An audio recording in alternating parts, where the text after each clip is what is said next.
차관님, 그때 당시에 평양 가셨나요? 네, 대통령 모시고 갔었죠. 대통령 모시고 갔고, 예. 또 그러니까 대통령 기록을 담당해서 대통령이 다니시는 곳마다 다 배석을 했고, 소위 그 남북 단독 정상회담에 들어가서 제가 기록을 하고 있었습니다. 아주 역사적인 행보를 하셨네요. 지금 생각해 보면 아주 역사적인 사건이었습니다.만은 그때 저로서는 실무자로서 아주 담담하게, 담담하게 했습니다. 토시 하나라도 이렇게 빼놓으면 안 되니까. 그렇습니다. 근데 94년도에 또 통일부에 계셨었나요? 제가 어떻게 하다 보니까 이 정상회담하고 좀 관계가 깊은데요. 94년도 김영삼 대통령과 김일성 주석 간의 정상회담 합의가 됐을 때는 청와대 외교안보 비서실에서 있었습니다. 그때는 또 이제 제가 그 청와대에서 정상회담을 실무적으로 준비하는 책임자였습니다. 근데 그때 이제 김일성 주석이 갑자기 사망한 것으로 인해서 무산됐고, 사실은 그때 제가 그 정상회담을 준비하면서 많은 것을 좀 뭐라고 할까요? 깨달았다고 그럴까요? 좀 지식이 있었습니다. 그런 그걸 좀 쭉 정리를 해왔다가 2000년 남북 정상회담이 다시 합의가 됐을 때 그런 틀을 가지고 정상회담 준비를 했고요. 그런 인연으로 아마 이제 제가 2000년 그 남북 정상회담에 그렇게 된 것 같습니다. 좀 더 말씀드리자면은 또 어떻게 하다 보니까 이제 이명박 정부 때도 정상회담 논의가 있었는데 그때도 또 제가 좀 이렇게 관여를 해서 어떻게 보면은 정상회담 준비를 3번 했고 한 번 실행을 했고 그런 상황입니다. 김영삼 대통령 94년도 그때 당시 이제 이후에 김영삼 대통령의 그 자서전을 봤더니 남과 북 정상에 만나려고 그러다가 내가 워낙 기운이 세갖고 기가 세갖고 만나려고 그러니까 김일성 주석이 돌아가셨다. 이렇게 쓰여 있어요. 김영삼 대통령의 자서전에. 글쎄 그건 좀 사실과 좀 먼 거죠. 이렇습니다. 하여튼 정상회담이 합의가 되면은 이게 이제 세계적인 사건이 되지 않습니까? 세계적인 사건이기 때문에 온 국민들도 한호할 뿐만 아니고 아주 흥분되고 그렇습니다. 그게 전혀 근거 없는 얘기가 아닌가 보네요. 우리도 그랬었는데 북한은 더 그랬을 거라고 저는 생각을 합니다. 왜냐하면은 그때 북한은 상당한 위기 속에 있었기 때문에 그런 위기를 어떻게 헤쳐나갈 것인가 그런 맥락 속에서 정상회담을 논의를 했기 때문에 김일성 주석으로서는 대단히 긴장된 그런 준비를 했을 것이라고 봅니다. 물론 그것 때문에 김일성 주석이 사망했다고 한 건 했는지는 모르겠는데 어쨌든 김일성 주석으로서도 상당히 긴장된 생활을 했을 것이다라고 저는 봅니다. 김창수 박사는 청와대에 언제부터 계셨었나요? 저는 참여정부 시절에 있었습니다. 2002년도에요. 2003년부터 있었습니다. 근데 그 전부터 통일과 관련된 시민사회운동 활동도 또 계속 하고 있었잖아요. 그래서 그 전에는 주로 정부가 하는 것에 대해서 계속 이거 잘못했다 그렇게 하면 비판을 했습니다. 그래서 김천식 차관님과 좀 다른 위치에 있었는데요. 제가 이제 정부가 하는 일에 대해서 잘했다고 해준 적이 몇 번 있었습니다. 그게 바로 우리 차관님께서 실무적으로 준비하셨다는 94년 남북 정상회담 합의가 되니까 그건 이제 저희들이 다 박수를 쳤던 거죠. 그러니까 정상회담을 하면은 그게 우리 차관님이 세계적인 뉴스거리라고 말씀하셨는데 세계적인 뉴스거리뿐만 아니라 우리 국민들도 뭔가 남북한이 이렇게 대결하고 싸우고 공포적인 그런 분위기에서 있는 것보다 화해하는 것들을 좋아하니까 그래서 우리도 그때 박수치고 환영했었습니다. 차관님, 6.15 공동선언 다시 지금 되돌아봐도 이게 역사적인 의미가 있다고 하지만 좀 간단하게 6.15 선언이 갖는 의미 어떻게 정리해 볼 수 있을까요? 6.15 선언은 이제 우리나라 남북 관계사에서 아주 중대한 의미를 갖고 있는데요. 우선은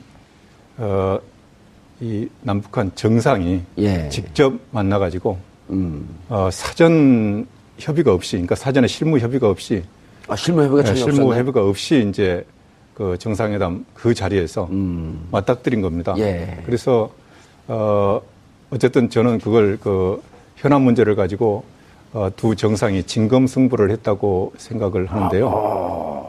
그래서 이제 그 자리에서 그 허심탄회하게 논의를 해서 그 자리에서 합의가 된 겁니다.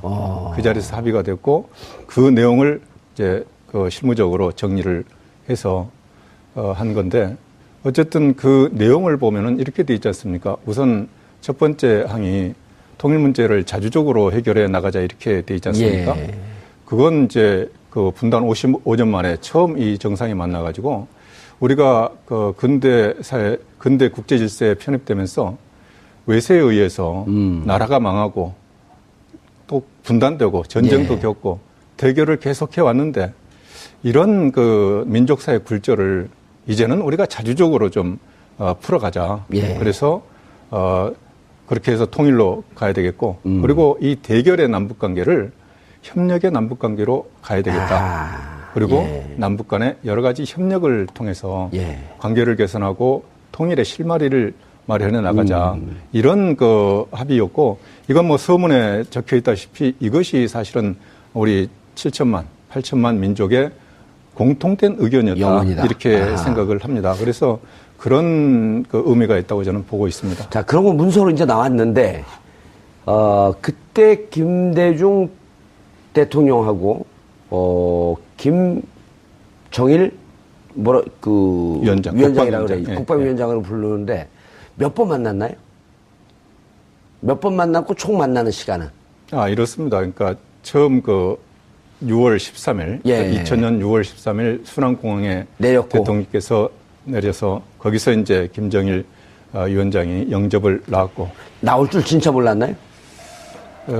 뭐 다들 이론이 있습니다만은 북한으로서는 최고의 존중을 하겠다 이렇게 했는데 그걸 이제 어떤 분들은 김정일 위원장이 영접을 나오는 걸로 이제 해석을 한 게 있는데 어쨌든 북한으로서는 김정일 위원장이 영접을 나온다 이 확답은 안 했기 때문에 다 몰랐죠. 뭐 확실한 건 모르고 간 것이고 어쨌든 거기서 이제 그 첫 상봉을 해서 이제 그 백화원 영빈관까지 같이 차를 타고 오셔가지고 영빈관에서 한 30분 동안 이제 접견 행사를 합니다.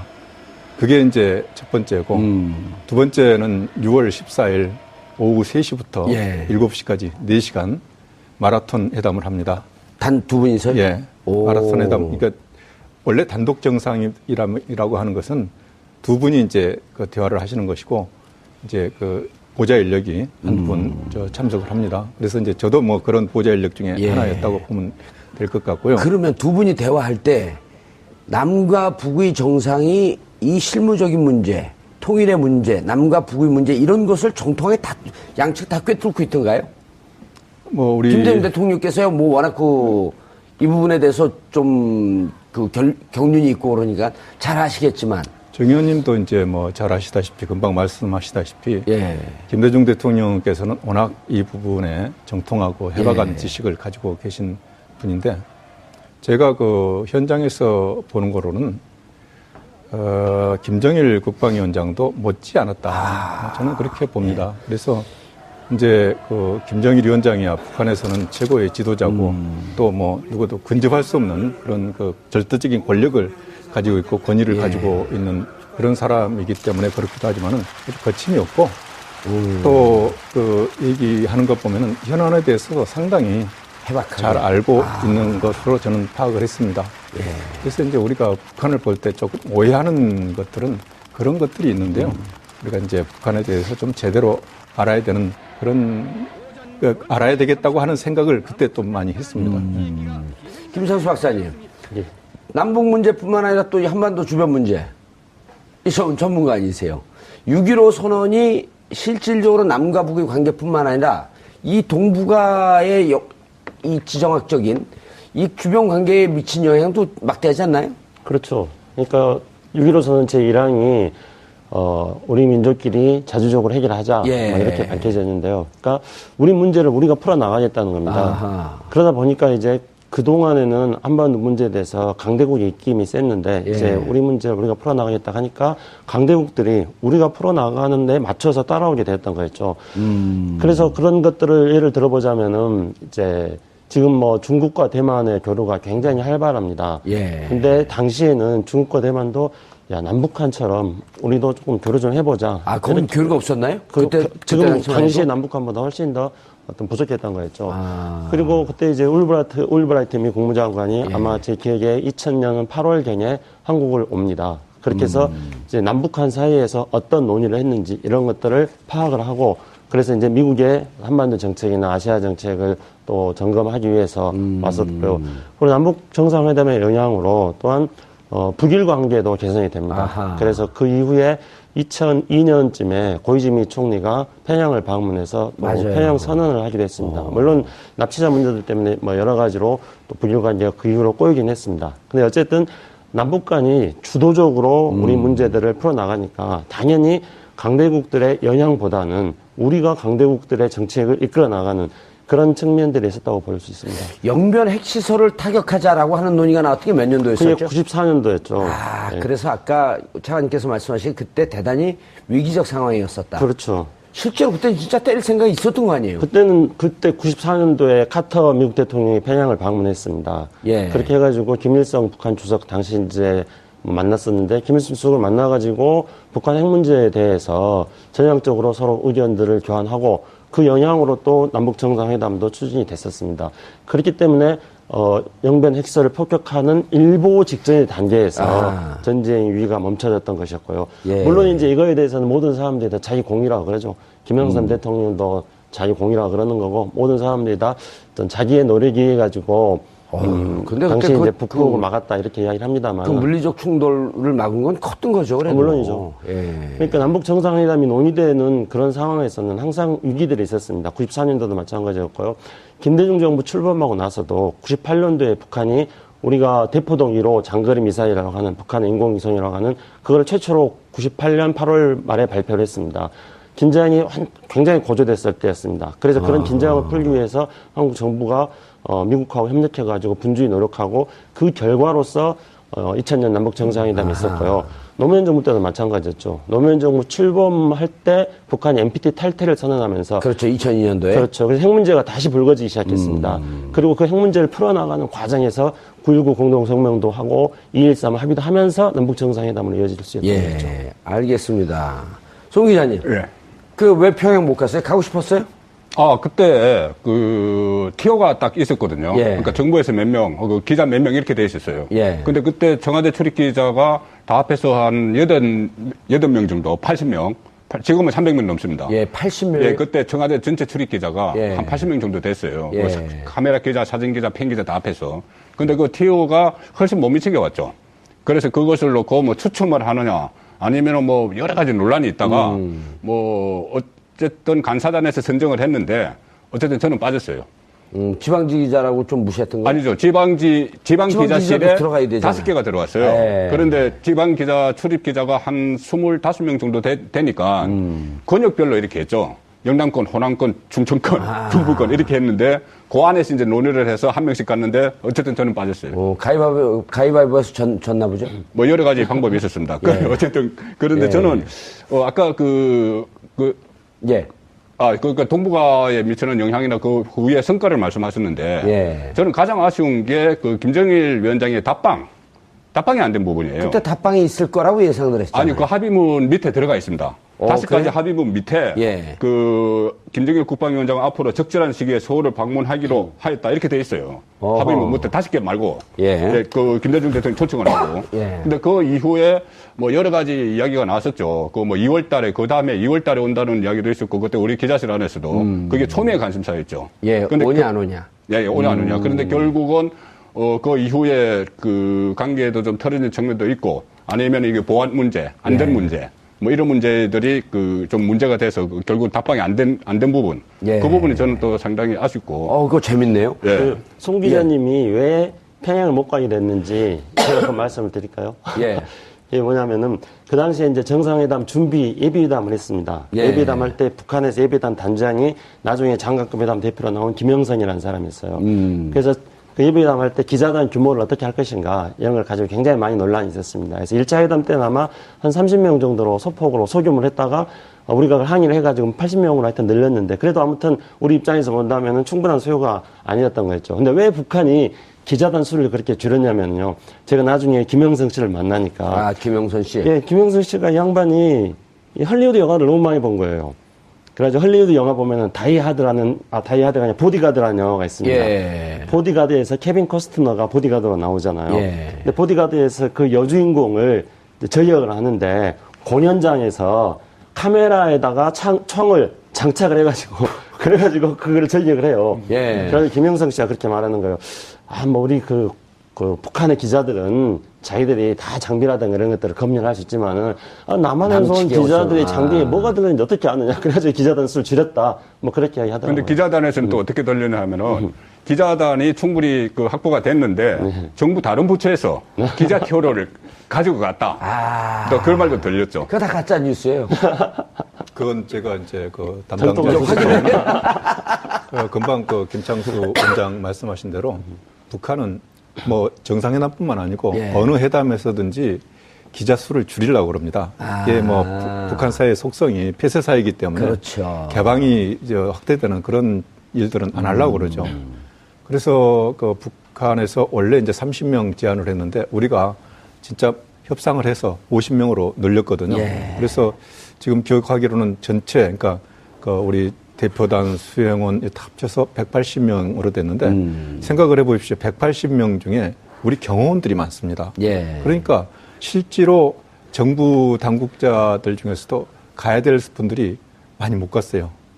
금방 그 말씀하신 대로 기자 티오를 빼서 정부 당국자들이 간 게 아니고 원래 그렇게 그 대표단을 짜는데 상당히 제한이 있었다 이런 말씀을 좀 드립니다. 근데 아까 우리 송 기자님이 하시던 말씀 왜 안 왔죠? 왜 답방이 없었죠? 잘 아실 거 아니에요? 네, 이제 그 6.15 공동선언에서 사실은 여러 가지 합의를 한 것 중에 가장 중요한 합의라고 할 수 있는 게 답방인데 우리가 답방을 여러 차례 촉구를 했고 또 특사가 가서도 답방을 요구를 했었는데 하여튼 석연치 않은 이유로 답방에 대해서 상당히 좀 꺼리는 그런 분위기였습니다. 그리고 그 사실은 6.15 공동선언을 합의하는 그 장소에서도 답방 문제는 쉽게 합의된 문제는 아니었고요. 그래서 이게 이제 남북관계가 진짜 정상적으로 가려면서 정상이 상호 방문하면서 상대방의 입장도 보고 사는 모습도 보고 해야 되는 거고 그래서 우리가 그런 취지로 김정일 위원장의 답방을 요구를 여러 차례 했었는데 이루어지지 않았습니다. 제가 이제 그 6.15 공동선언 이후에 남북 민간교류 차원에서 북한을 여러 번 가면서 북한 사람들하고 많이 만났습니다. 근데 이제 민간 차원에서 북한 사람들 만날 때는 훨씬 더 정부 당국자 사이에서 만나는 것보다 부담이 더 덜 하잖아요. 자유롭죠. 그렇죠. 그럼 김장수 박사 같은 경우는 또 이제 이렇게 비주얼이 북한 사람 비슷하게 생겼으니까 그랬을 거 아니에요.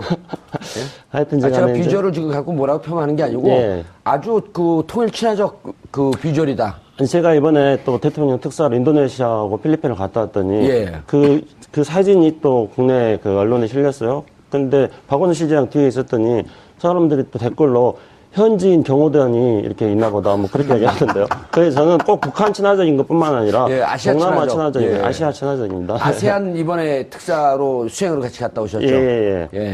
근데 이제 그 왜 답방이 안 됐느냐. 저희들도 이제 북한 사람들 만날 때마다 그거 물어봐요? 당연하죠. 답방 해라. 그러니까 김정일 위원장이 서울로 와야지. 그래야지 남북관계가 한 차원 높이 발전된다 하는데 제가 볼 때는 이제 두 가지 이유가 있어 보입니다. 이 사람들이 일단은 이제 뭐 표면적으로는 이런 이야기를 합니다. 만약에 자기네들, 그러니까 김정일 위원장이 서울 오면은 김대중 대통령이 평양 갔을 때처럼 평양 시민들이 그렇게 한 60몇 명이 나와가지고 환영을 했는데 자기네들이 이제 김정일 위원장이 최고라고 생각하고 아니 그 남조선에서도 전부 다 김정일 위원장님 존경한다고 뭐 이렇게 선전을 하는데 근데 김정일 위원장이 평양에 왔을 때 서울에 왔을 때 서울 시민들이 과연 평양 시민들이 김대중 대통령 환영한 만큼 환영해 줄 수 있느냐. 그렇게 이제 이야기를 하면서 내심 또 반대 시위 같은 것들이 일어나는 것들이 체면국인들이 이렇게 생각하는 게 있었고요. 그 다음에 이제 또 다른 한편으로는 2002년도에 이른바 북한의 2차 핵 위기가 발생합니다. 그러니까 2002년 10월 달에 당시 이제 미국의 그 켈리 동아시아 태평양 담당 차관보가 평양을 방문해서 북한이 고농축 우라늄을 보유하고 있다. 이렇게 이야기함으로써 2차 핵위기가 발생해가지고. 2002년 10월. 네, 10월. 그래서 2002년 10월 이후부터는 남북 당국 관계라든가 남북 민간 교류나 이런 것들이 굉장히 좀 힘들어졌던 때였습니다. 그리고 이제 그때는 뭐 이제 대선 국면이니까. 그리고 이제 그 이후에, 차관님, 그 직접 여기에 이제 그 관여하신 분 보면 제가 꼭 물어볼 게 있었는데, 17대 국회 때 이제 선병열 의원이라고 있어요. 근데 이제 선병열 의원이 평양을 갔는데, 평양에 제일 큰 그 호텔 고려원인가요? 고려호텔. 고려호텔인데, 거기 보면 이제 남측에서 이렇게 그 국회의원들이 가면 경호원들이 다 붙잖아요. 근데 경호원을 따돌리고 고려호텔을 나와서, 지하철을 타고 김일성 종합대 앞까지 가갖고, 거기 갔더니 택시기사들이 거기도 마작을 그렇게 한다 그래요. 그 마작을 이렇게 쳐다보고 있다가, 이제 시간이 늦어갖고, 그 고려호텔 가자. 그랬더니 그분들이 이렇게 했더니, 당신 누군데 고려호텔 가자 그러냐. 그러니까, 난 남에서 온 국회의원이다. 그럼 우리는 여기서 북에서 온 누구라면 깜짝 놀랐고 신고하잖아요. 간첩인가 그랬더니, 그러냐고. 그래서 계속 마작을 두드래요. 그냥 가자 그랬더니, 당신은 태워줄 수가 없다. 왜? 김일성 배지가 없어서 당신은 태워줄 수가 없다. 이거를 선병열 의원이 얘기하는데 이게 가짜 뉴스인지 진짜인지 정말 헷갈리거든요. 자주 왔다 갔다 하셨을 거 아니에요. 북한 사회도 잘 알고.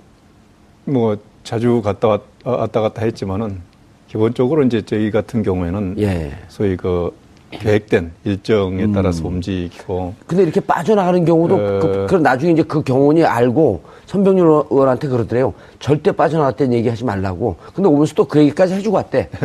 나 빠져나갔다 왔다고. 예. 하여튼 그 남북 관계가 상당히 이제 활발했을 때는 그런 게 좀 그 느슨해진 측면도 좀 있었을 겁니다. 이제 저 같은 경우에는 당국자 회담이기 때문에 뭐 안내가 철저하게 돼 있고, 이제 조금 그런 선 의원님 같은 경우를 저희들이 들으면은 조금 저희들이 불안하게 생각하는 게요. 기본적으로 남북 간의 그 관례가, 상대방 법 질서를 따르게 돼 있고 안내를 따르게 돼 있거든요.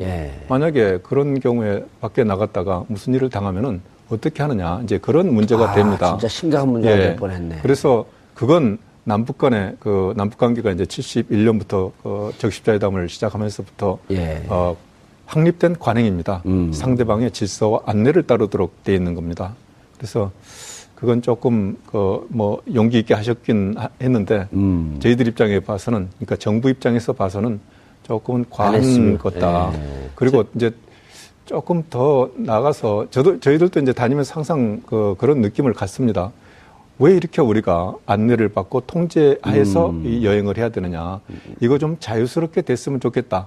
그렇게 해서 이제 저희들이 여러 차례 북한에 이제 얘기를 하고, 사실은 그러니까 통행협정이라든지 이런 걸 맺어서 그런 자유로운 통행, 그리고 신변 안전 보장 같은 걸 좀 하려고 노력을 했었는데 아직은 북한의 그런 그 입장이 아닌 것 같습니다.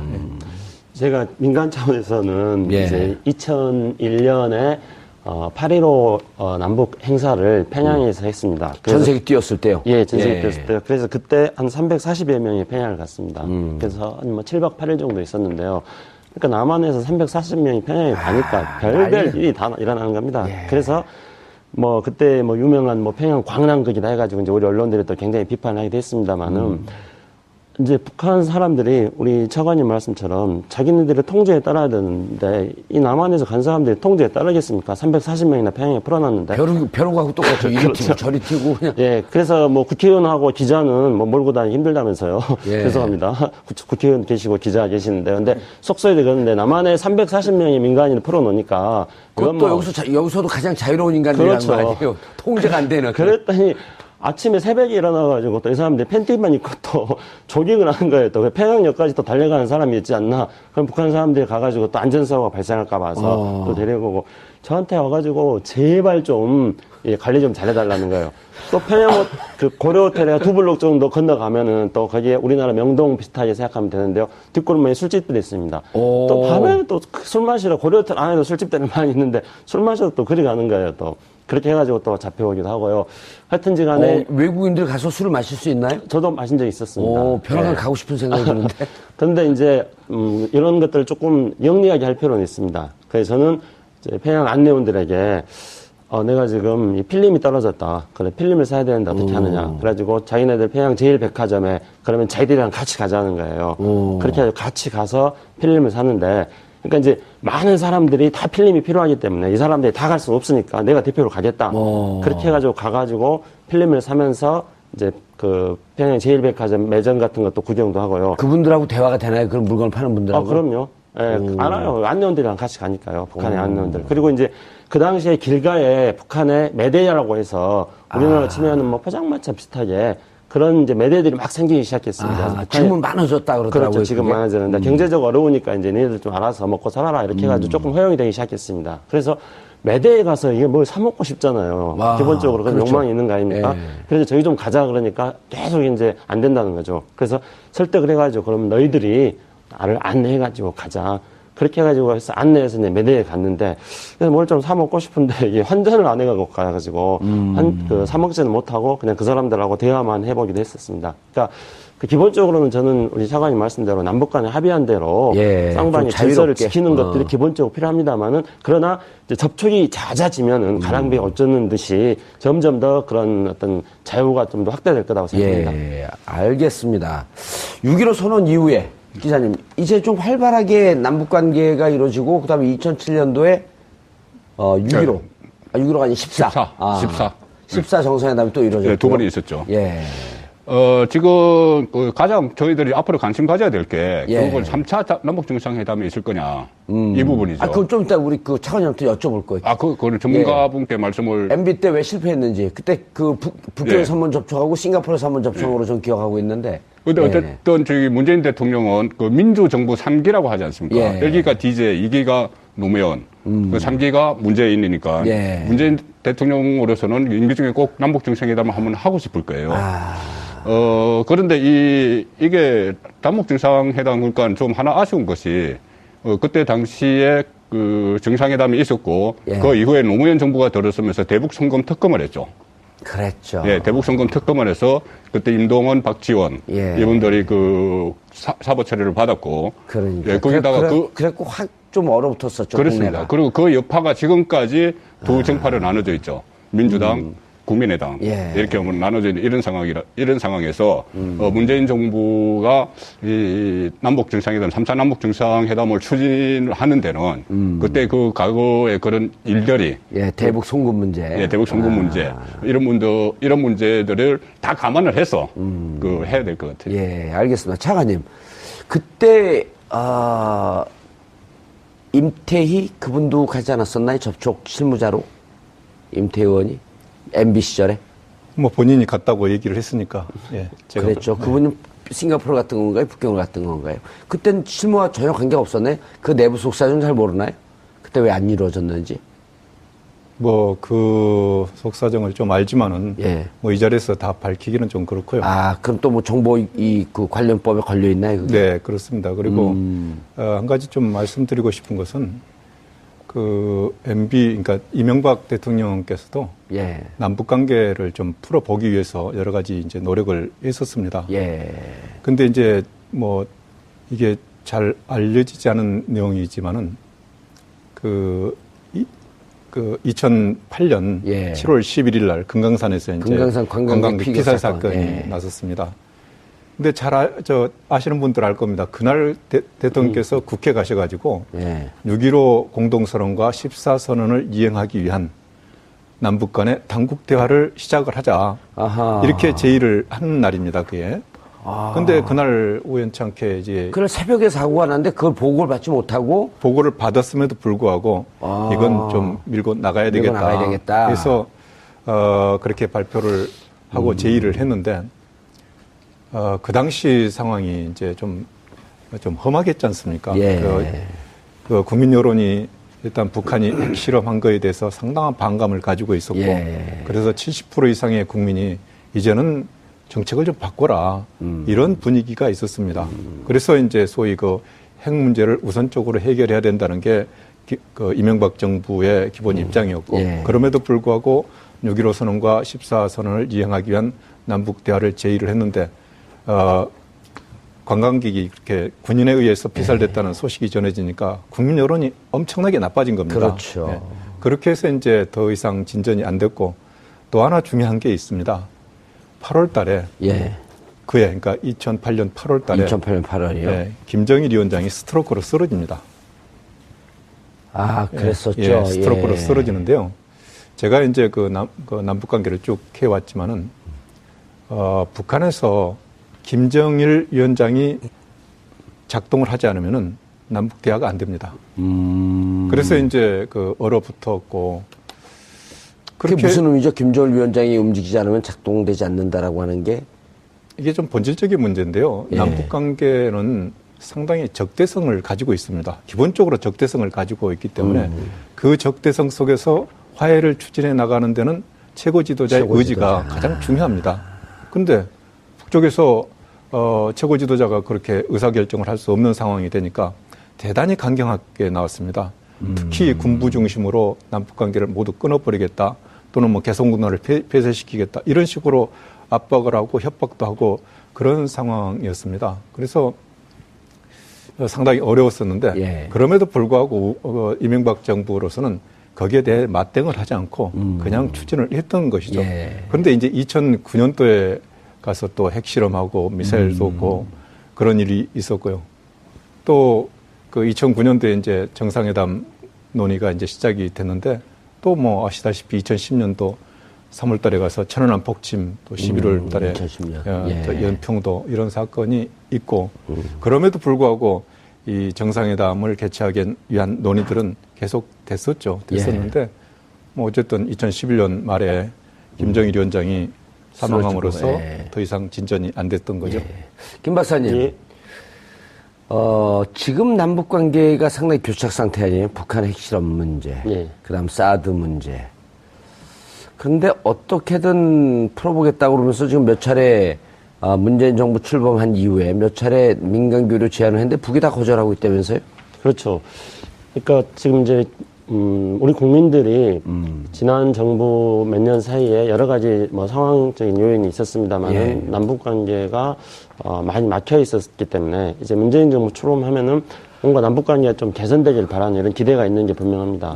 그래서 문재인 정부 출범하고 나서 우선은 말씀하신 대로 북한의 핵과 미사일에 대한 연이은 도발들이 계속 있으면서 군사적인 위기가 되고 있기 때문에 전면적인 남북관계 개선이라는 거는 뭐 불가능한 일이죠. 그래서 우선은 가능한 일부터 쉬운 일부터 프로포즈 해가지고 인도적인 문제 또는 뭐 북한에 대한 어떤 그 남북한 공동 방역 차원에서 말라리아 지원 문제라든가 또 종교인 교류 문제, 또 6.15 선언 같은 경우에는 북한도 6.15 선언 이행하자고 늘 이야기하니까 오늘이 지금 6.15 기념일입니다만은 6.15 행사를 같이 하는 것들에 대해서 정부가 다 승인을 해줬습니다. 근데 북한이 지금 이것에 대해서 다 거절을 하고 있습니다. 그래서 북한이 거절을 하고 있는 이유는 일단 몇 가지 이유가 있어 보입니다. 우선 첫 번째로는 북한의 입장에서 본다면은 일단은 북한 스스로 말하는 뭔가 좀 근본적인 문제들이 먼저 풀려야지 이렇게 뭐 쉬운 문제부터 풀렸다가 이게 다시 막히면은 다시 원점으로 되돌아가지 않느냐 그런 어떤 북한의 협상 전략이 있는 것 같고요. 또 한편으로 북한이 쉽게 이것을 추진했다가 또 잘못됐을 경우에 뭐 책임도 져야 되는 그런 관료적인 요인도 좀 작용해 보입니다. 알겠습니다. 저 하고 있었잖아요. 그래서 그 전에는 주로 정부가 하는 것에 대해서 계속 이거 잘못했다 그렇게 맨 비판을 했습니다. 그래서 김천식 차관님과 좀 다른 위치에 있었는데요. 제가 이제 정부가 하는 일에 대해서 잘했다고 해준 적이 몇 번 있었습니다. 그게 바로 우리 차관님께서 실무적으로 준비하셨다는 그 94년 남북 정상회담 합의가 되니까 그건 이제 저희들이 다 박수를 쳤던 거죠. 그러니까 정상회담을 하면은 그게 우리 차관님이 세계적인 뉴스거리라고 말씀하셨는데 세계적인 뉴스거리일 뿐만 아니라 우리 국민들도 뭔가 남북한이 이렇게 대결하고 싸우고 뭐 공포적인 그런 분위기에서 있는 것보다 화해하는 것들을 좋아하니까 그래서 우리도 그때 박수치고 환영했었습니다. 차관님, 그 6.15 공동선언 뭐 다시 지금 되돌아봐도 이게 역사적인 의미가 있다고 하지만 좀 간단하게 6.15 선언이 갖는 의미 어떻게 정리해 볼 수 있을까요? 6.15 선언은 이제 우리나라 그 남북 관계사에서 아주 중대한 의미를 갖고 있는데요. 우선은 이 남북한 정상이 직접 만나가지고 사전 협의가 없이, 그러니까 사전에 실무 협의가 없이, 실무 협의가 전혀 없었나요? 실무 협의가 없이 이제 그 정상회담 그 자리에서 맞닥뜨린 겁니다.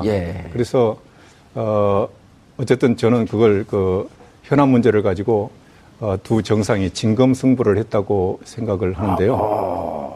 그래서 이제 그 자리에서 그 허심탄회하게 논의를 해서 그 자리에서 합의가 된 겁니다.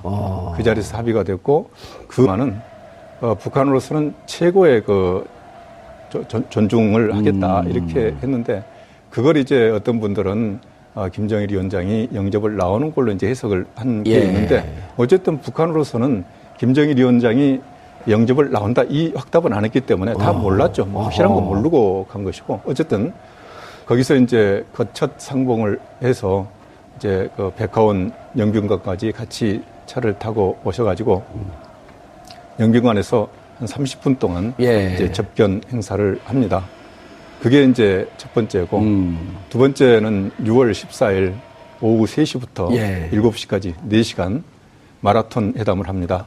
단 두 분이서요? 예. 마라톤 회담. 그러니까 원래 단독 정상이라고 하는 것은 두 분이 이제 그 대화를 하시는 것이고 이제 그 보좌 인력이 한 분 참석을 합니다. 그래서 이제 저도 뭐 그런 보좌 인력 중에 하나였다고 보면 될 것 같고요. 그러면 두 분이 대화할 때 남과 북의 정상이 이 실무적인 문제, 통일의 문제, 남과 북의 문제 이런 것을 정통하게 다 양측 다 꿰뚫고 있던가요?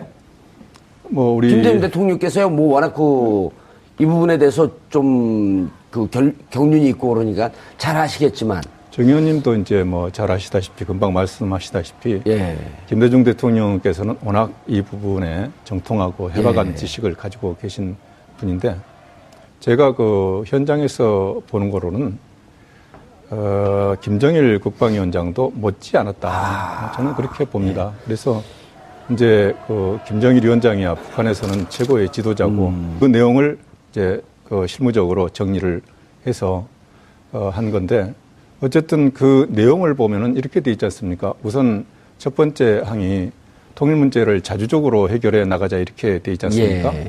그건 이제 그 분단 55년 만에 처음 이 정상이 만나가지고 우리가 그 근대 국제 질서에 편입되면서 외세에 의해서 나라가 망하고 또 분단되고 전쟁도 겪고 대결을 계속해 왔는데 이런 그 민족사의 굴절을 이제는 우리가 자주적으로 좀 풀어가자. 그래서 그렇게 해서 통일로 가야 되겠고 그리고 이 대결의 남북관계를 협력의 남북관계로 가야 되겠다. 그리고 남북 간의 여러 가지 협력을 통해서 관계를 개선하고 통일의 실마리를 마련해 나가자. 이런 그 합의였고 이건 뭐 서문에 적혀 있다시피 이것이 사실은 우리 7천만, 8천만 민족의 공통된 의견이었다. 영원이다. 이렇게 생각을 합니다. 그래서 그런 그 의미가 있다고 저는 보고 있습니다. 자, 그런 거 문서로 이제 나왔는데, 그때 김대중 대통령하고, 김정일, 위원장이라고 그래. 국방위원장으로 부르는데, 몇 번 만났나요? 몇 번 만났고 총 만나는 시간은? 이렇습니다. 그러니까 처음 6월 13일, 2000년 6월 13일 순안공항에 내렸고. 대통령께서 내려서 거기서 이제 김정일 위원장이 영접을 나왔고. 나올 줄 진짜 몰랐나요? 뭐 다들 이론이 있습니다. 차관님, 그때 당시에 평양 가셨나요? 네, 대통령 모시고 갔었죠. 대통령 모시고 갔고. 또 그러니까 대통령 기록을 담당해서 대통령이 다니시는 곳마다 다 배석을 했고. 소위 남북 단독 정상회담에 들어가서 제가 기록을 하고 있었습니다. 아주 역사적인 행보를 하셨네요. 지금 생각해 보면 아주 역사적인 사건이었습니다.만은 그때 저로서는 실무자로서 아주 담담하게 담담하게 했습니다. 토시 하나라도 이렇게 빼놓으면 안 되니까. 그렇습니다. 근데 94년도에 또 통일부에 계셨었나요? 제가 어떻게 하다 보니까 이 정상회담하고 좀 관계가 깊은데요. 94년도 김영삼 대통령과 김일성 주석 간에 정상회담 합의가 됐을 때는 청와대 외교안보 비서실에서 있었습니다. 그때는 또 이제 제가 그 청와대에서 정상회담을 실무적으로 준비하는 책임자였습니다. 근데 그때 이제 김일성 주석이 갑자기 사망한 것으로 인해서 무산됐고 사실은 그때 제가 그 정상회담을 준비하면서 많은 것을 좀 뭐라고 할까요? 깨달았다고 그럴까요? 좀 지식이 있었습니다. 그런 그걸 좀 쭉 정리를 해왔다가 2000년 남북 정상회담이 다시 합의가 됐을 때 그런 틀을 가지고 정상회담 준비를 했고요. 그런 인연으로 아마 이제 제가 2000년 그 남북 정상회담에 그렇게 된 것 같습니다. 좀 더 말씀드리자면은 또 어떻게 하다 보니까 이제 이명박 정부 때도 정상회담 논의가 있었는데 그때도 또 제가 좀 이렇게 관여를 해서 어떻게 보면은 정상회담 준비를 3번 했고 한 번 실행을 했고 그런 상황입니다. 김영삼 대통령 94년도 그때 당시 이제 이후에 김영삼 대통령의 그 자서전을 봤더니 남과 북 정상에 만나려고 그러다가 내가 워낙 기운이 세갖고 기가 세갖고 만나려고 그러니까 김일성 주석이 돌아가셨다. 이렇게 쓰여 있어요. 김영삼 대통령의 자서전에. 글쎄 그건 좀 사실과 좀 먼 거죠. 이렇습니다. 하여튼 정상회담이 합의가 되면은 이게 이제 세계적인 사건이 되지 않습니까? 세계적인 사건이기 때문에 온 국민들도 환호할 뿐만 아니고 아주 흥분되고 그렇습니다. 그럼 그게 전혀 근거 없는 얘기가 아닌가 보네요.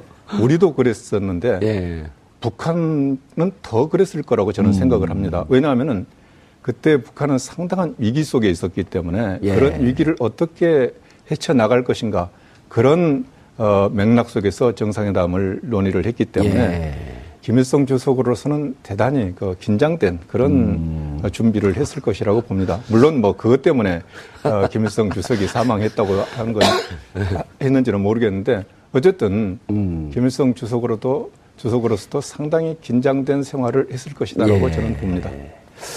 김창수 박사는 청와대에 언제부터 계셨었나요? 저는 참여정부 시절에 있었습니다. 2002년도에요. 2003년부터 있었습니다. 근데 그 전부터 통일과 관련된 시민사회 운동 활동도 또 계속